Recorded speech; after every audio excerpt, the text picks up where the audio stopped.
eno ye Extreme Media UJ. Subscribe for all updates. Abalungi abatuuliriza era abatulaba olunaku olwaleero tuchaddeko ewa Sheikh Asiraf Dembe.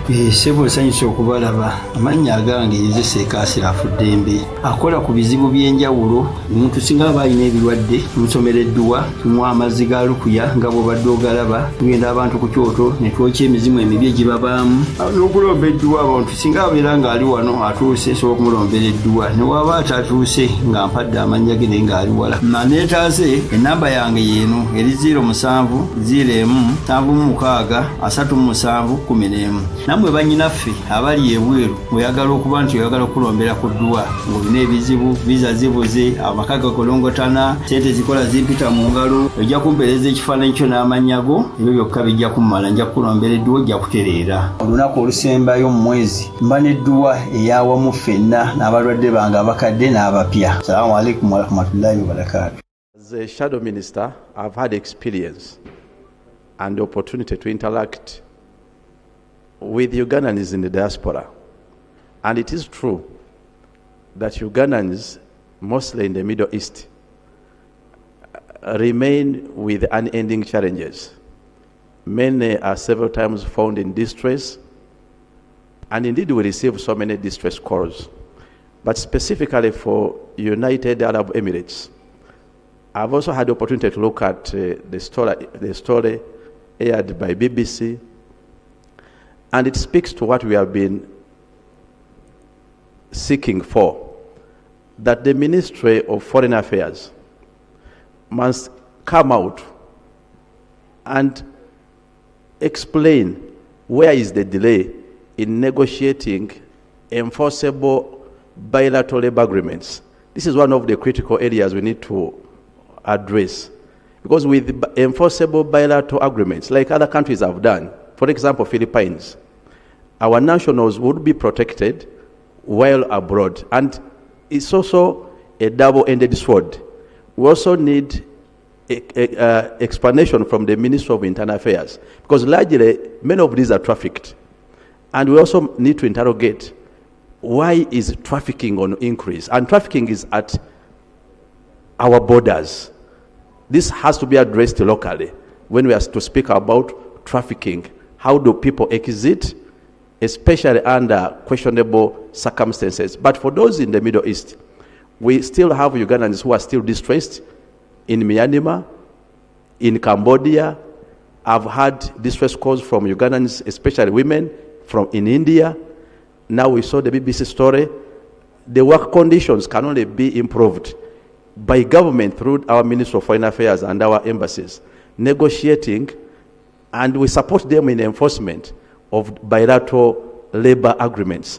That will safeguard the rights of our workers wherever they are deployed abroad. But when it comes to how they exit the country, we also need a response from Internal Affairs. What is their take on trafficking? And we also need to interrogate where are those cases where government has prosecuted traffickers locally here, because we must deal with both the trafficking from our borders and also the welfare of our nationals when they exit to foreign countries, not only UAE, but also largely in the Middle East. Let's deal with negotiating bilateral labor agreements and let Parliament support the enforcement of these bilateral labor agreements, because some of them may even have financial implication. I beg to submit. Thank you. Honorable colleagues, in the public gallery this afternoon, we have a delegation from the Greater Nebi Development Forum. They are represented by Honorable Fiona Nyamutoro, Honorable Esther Foyo-Chan, Honorable Catherine Mavinjina, Honorable Isaac Otimugiwi, Honorable Hashim Suleiman, Honorable Chibu Agnes, Honorable Vu Jen Pachuto, Honorable Emmanuel Rongiso, Honorable Songa Lawrence, and Honorable Gabriel Okumu. They've come to observe proceedings of this House. Please join me in welcoming them. You can stand up for recognition. Thank you. Honorable colleagues, we also, in the public gallery this afternoon, have students and teachers of Mbare Secondary School, Mbare District. They are represented by Honorable. Colleagues, let's just do 2 minutes quickly. Thank you, Right Honorable Speaker. Right Honorable Speaker, I want to join my colleagues in appreciating your efforts to raise these issues and passionately the way you have done. Right Honorable Speaker, there's one thing I think we need to look at very carefully. The issue of recruitment of these people who are out is left to the hands of individuals. Government has always taken over some things and performed well. Why doesn't government take over the issue of recruitment of these workers so that government is fully responsible, so that we as a house can appropriate resources to take care of these issues? When these people get problems there, government should know where they send certain group of people and should be able to repatriate. Other countries, it is government that takes charge of this issue. But now, because we are having individuals doing this, they take anybody and they confiscate their documents. Right Honorable Speaker, me and you faced a challenge in Bahrain. You remember when we found people whose passports were not there, they were taken, other passports were expired, they couldn't renew, others were sick, they needed treatment. But if they are sent by government, then government will have records. But this business of just participating in issuing operation licenses to companies, to individuals, then there's no way we can vet the right people to go there, and there's no way we can begin following this.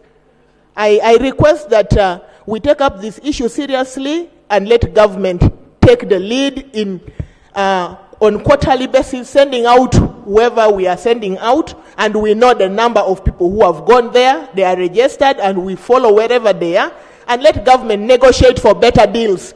We cannot be going out to do prostitution, to do very shoddy jobs, and yet other governments are negotiating for better contracts. Right, Honorable Speaker, I beg to submit. Thank you. Now, I think it's also important to know whether these people went through labor recruitment firms, okay? And then we see who can be held responsible. Is a procedure matter from Odur, procedure? Thank you, Mr. Speaker. Mr. Speaker, the procedural matter I'm raising, you communicated to us. And the point I picked from your communication is that there is an international criminal running what would be equivalent to modern slave trade, picking human beings, girls, and selling them to be dehumanized in ways that cannot be described here. So the procedural matter I'm raising, how we have veered off the matter of slave trade and to debate as if we are suggesting that government should take up the responsibility of selling Ugandans abroad for such things and mixing it with the issue of labor externalization. So the procedural matter I wanted you to guide is whether we could restrict ourselves to this criminality that cannot be justified, whether by an individual, whether by an institution, or by government. It does not have a place. And we should not even be debating and suggesting that there's a better way if government is the one who does it. Of course, if the NRM government wants to do, no problem. But our side, I don't think it is something that can be acceptable. Mr. Speaker, sir. Thank you. Yeah, I think what Honorable Jonathan Odur is saying is very clear, but it also shows what is coming from members. It shows that this matter is way beyond what we are even discussing here. But with our rules, we have to remain within the framework of what has been suggested. Honorable colleagues, don't you think it would be prudent, okay, for the minister to bring a statement? Because you see, even if this is an international criminal, there are Ugandan girls, Uganda featured everywhere, you know. So the minister, yeah, oh, LOP, yes, I had around LOP area.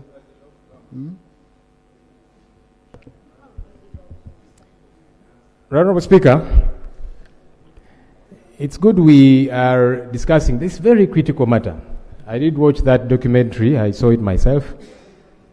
Very grotesque images and stories of our young people who leave this place to go and seek employment. Eventually they are hoodwinked because many of them are taken. You're going to work as a security guard, you're going to work in a restaurant, in whatever the case might be, and they end up in an illegal, coercive prostitution ring where they are sexually abused.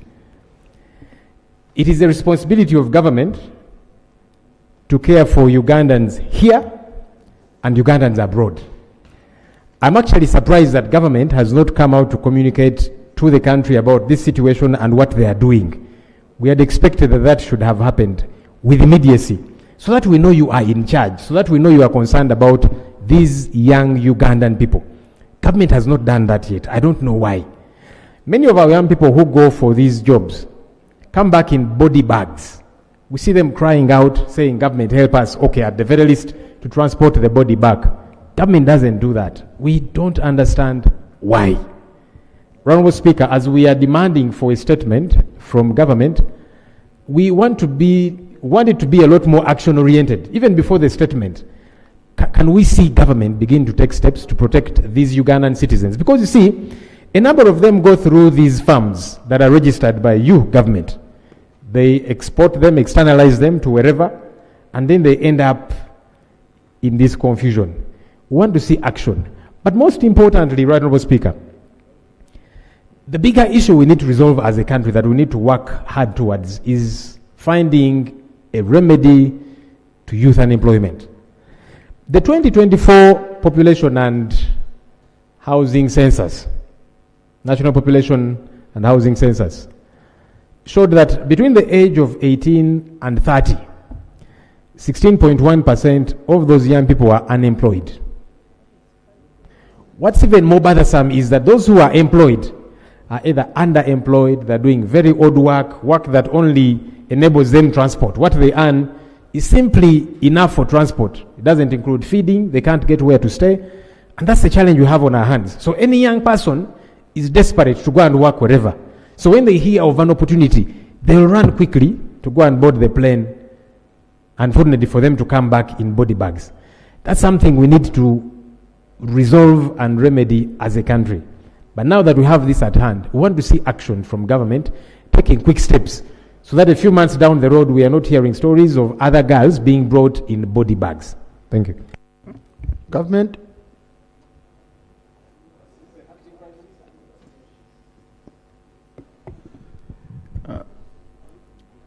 Mr. Speaker, when this documentary came out, the Prime Minister directed the Minister for Labour to investigate the matter and actually even update Cabinet in the coming days, but also take some action. So government is already in action in terms of investigating the matter and making sure that we prevent this to happen even to other Ugandans. Regarding whether government should take over the process of externalization of labor, I think we are doing it better with private companies, as long as government has a hand in sieving out who is doing this. On the issue of the bill, the minister, as he makes a statement, he will also be able to update the House on how far the bill has gone. Thank you. Thank you. So, Honourable Minister, let's have the statement next week, but especially looking at those cases of Ugandans who died, we really need to know how you followed up, and we need to know whether these people indeed went through farms licensed by government or they went on their own. Okay?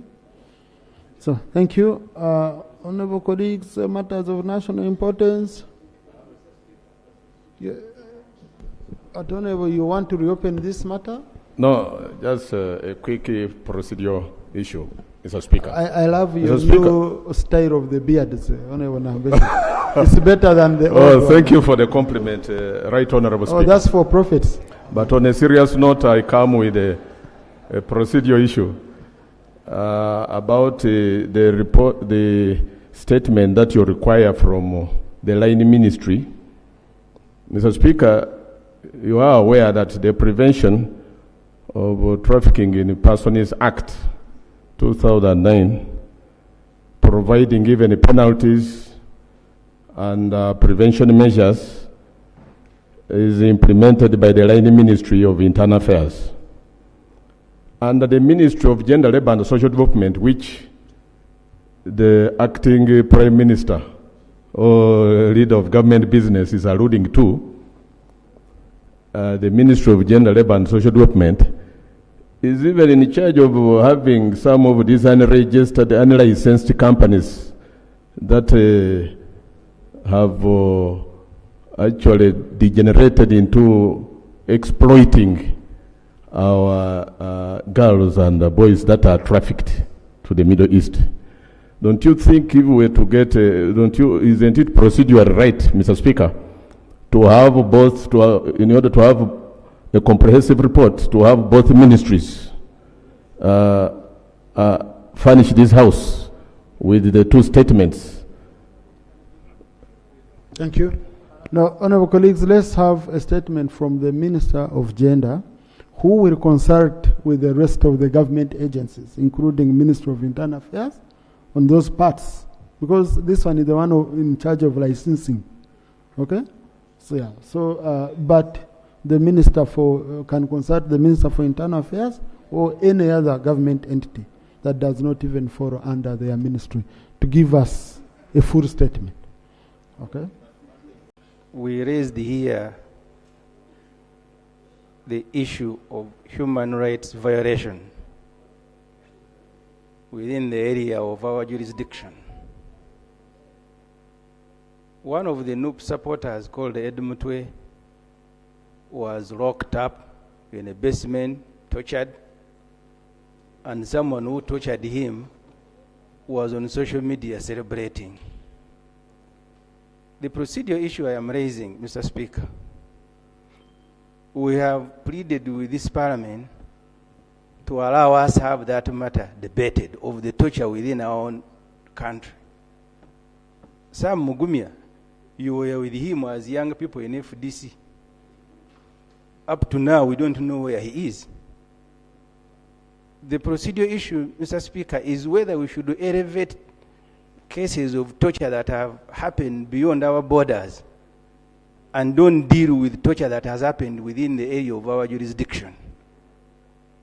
Because you have a number of our people being abducted by the military, headed by Major General Moses Kainerugaba, tortured, and he goes on social media to celebrate. This Parliament is very angry that our girl... Order. Mr. Speaker, I'm raising a point of order on the honorable member. He was once with us, joined the NRM, and now he has crossed coming, squeezing me here. Is he really in order to come and place me in my comfortable seat? Well knowing the honorable member from Soroti, Ariko, who was in the FDC, joined the NRM, now he has crossed the floor.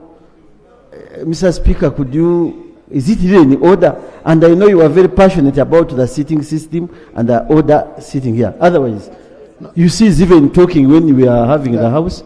Now, please, Honorable Ariko, I saw the opposition chief whip calling him to come over. I don't know whether he's trying to make him defect from here, but please, I request you do this after here. Honorable, the rules don't allow us to be crisscrossing the floor unless we have free sitting. Please. So, Mr. Speaker, I am raising this procedural issue for your help. We've raised this matter up to today. I even attempted to move a motion of adjournment to have all the other matters stayed, to have that matter debated. Before we go to, and I'm not saying this is not a serious matter, issues of our people outside Uganda is a serious matter. You even had a criminal in America who said, don't take me to Uganda where they torture people. So the procedural issue, Mr. Speaker, is whether that debate that we have requested should not precede this particular matter that has come as a result of reports in the newspapers and on BBC in the last 2 days. Thank you. Our honorable colleague, our honorable SSEMUJU, we take all matters here, especially to do with human rights, seriously. That's why you've always brought them up. We have the Committee on Human Rights, which has done several reports. But the problem is how the law is structured, with where we stop as a Parliament of Uganda. We've made several recommendations on several issues. But also, it doesn't mean that because we have a matter that we consider, some of the members consider very, very serious. When other serious matters come, we don't raise them. You have matters whereby 2 lives were lost. One of them, the family has not even had closure. A child was buried in the cemetery of the unknown. Isn't that a very serious matter that we should be looking at as a Parliament of Uganda? It is a serious matter. So to me, it is a matter of ensuring that we always give you time, we always give you space to raise these issues. We debate, we make recommendations. And we have done it on several occasions. So all matters are critical, and I think we are doing the right thing in allowing colleagues here to talk about this critical issue. Maybe you never know this family, which doesn't even have those to speak for it. Because you see, we politicians, we have a lot of people who can speak for us. But there are those ones who don't have those who can speak for them. Maybe it can be an opportunity for their issues to be raised and government takes action. Government is responsible for its citizens anywhere they are. And even if they are under certain law in a different country, it is government should come in case a Ugandan anywhere. The other day, Honorable Shadow Minister for Foreign Affairs raised the issue of our children in Myanmar, and government took action. They were brought back. So in this house, we use that opportunity to fight for anyone who needs support. Honorable, let me first allow Shadow Minister for Foreign Affairs, then Honorable Mero. Abalungi abatuuliriza era abatulaba olunaku olwaleero tuchaddeko ewa Sheikh Asiraf Dembe. Sebo sanyusa okubalaba amannya agange Seeka Asiraf Dembe akola ku bizibu by'enjawulo. Omuntu singa aba alina ebirwadde musomereddwa tunywa amazzi ga lukuya nga bw'obadde ogalaba, tugenda abantu ku kyoto ne twokya emizimu emibi egibabaamu n'okulombeddwa. Abantu singa abeera ng'ali wano atuuse sobola okumulombera edduwa, ne waba atatuuse nga mpadde amannya ge naye ng'ali wala. Neetaase enamba yange yeeno eri 0707363711. Nammwe bannyinaffe abali ebweru oyagala okuba nti oyagala okulombera ku dduwa ng'olina ebizibu, viza zibuze, amaka gakolongotana, sente zikola zimpita mu ngalo, ojja kumpeereza ekifaananyi kyo n'amannya go, ebyo byokka bijja kummala, nja kukulombera edduwa, ojja kutereera. Olunaku olusembayo mu mwezi mba n'edduwa ey'awamu ffenna n'abalwadde bange abakadde n'abapya. Salaamu alaikum wa rahmatullahi wa barakatuh.